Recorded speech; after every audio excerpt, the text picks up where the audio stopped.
In this section, we're going to be talking about complex fractions. A complex fraction is basically a fraction made up of fractions.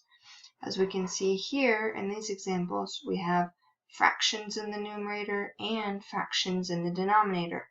Same with all these other ones.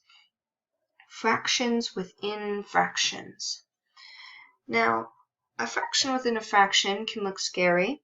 But really, if I have a single fraction over a single fraction, this fraction bar in the middle itself means division.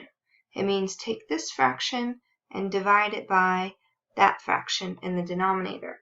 So you can write complex fractions as a fraction divided by a fraction, which we already know how to simplify. The way we divide fractions is to multiply by the reciprocal. So, there's two different ways that we can approach these complex fractions. The first way I'm going to show you is about getting a single fraction in the numerator and a single fraction in the denominator. Once we have that, then we just have the division of fractions, which is multiplying by the reciprocal. Let's look at this example on the left. These first ones are not going to have any variables. We're just going to deal with regular fractions. The way we're going to approach this is getting a single fraction in the numerator, and to do that we have to have a common denominator. So I can't add these two fractions in the numerator without a common denominator. So the LCD in the numerator, so just looking at the 2 and the 3, would be 6. We want to make them common, so I multiply the first fraction by 3 over 3. I want to make the second fraction have a 6 in the denominator, so I multiply by 2, and the same thing in the numerator. In the denominator, we have these other fractions, and we want to get common denominators for them as well. We can have a different common denominator than the numerator. So looking at 4 and 6, the LCD would be 12. To make a 4 12, I have to multiply by 3. Same thing in the numerator.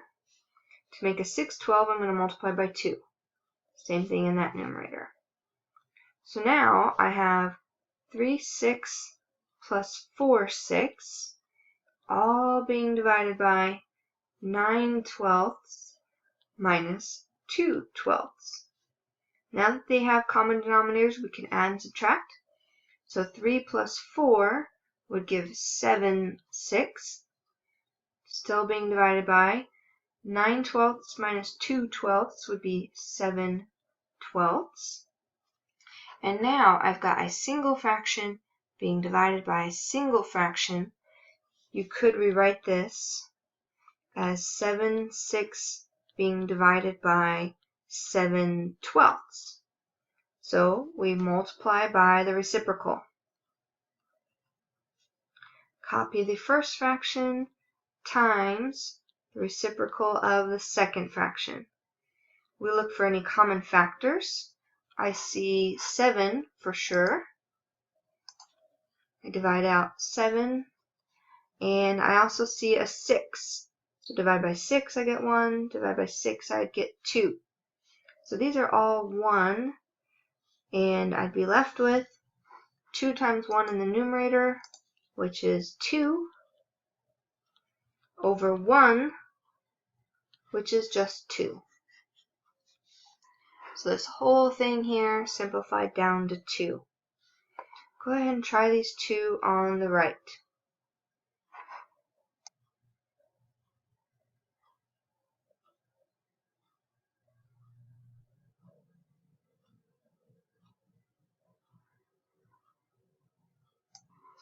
In this first example here on the right, we already have a single fraction being divided by a single fraction. So you could rewrite this as 2/3 being divided by 5/9, right? One fraction divided by another fraction.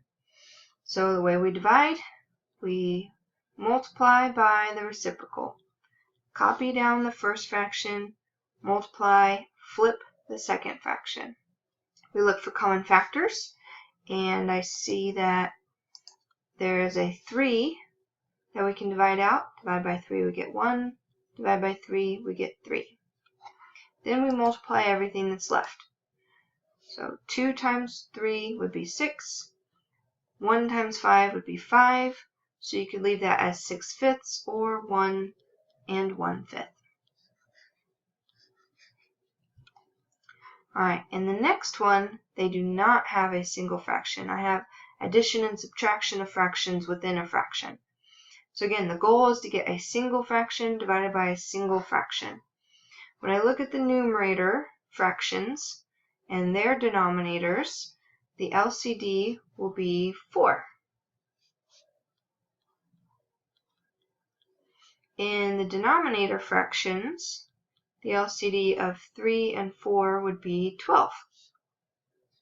So again, that's our goal. Up in the numerators, this fraction already has a denominator of 4. I need to make this one a denominator of 4. So I'm going to go ahead and multiply by 2 to make that denominator 4. Whatever I do down there, I have to do up in the numerator. The fractions in the denominator, I need to make this a 12, so I'm going to multiply 3 by 4 to make it 12. The one on the right, I have to multiply 4 by 3.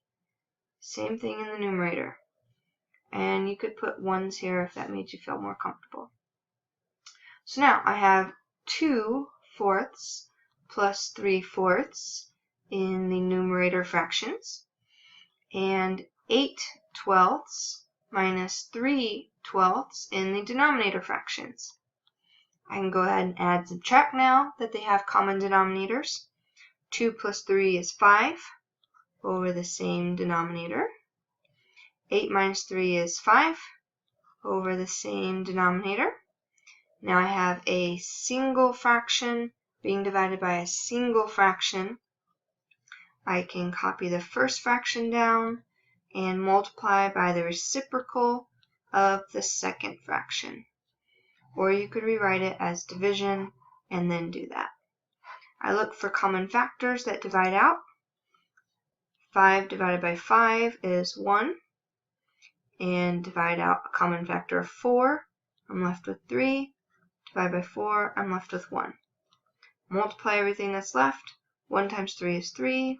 1 times 1 is 1. 3 over 1 is just 3. And there you have it. So that's one strategy. Get a single fraction in the numerator, single fraction in the denominator, and then divide those two fractions out.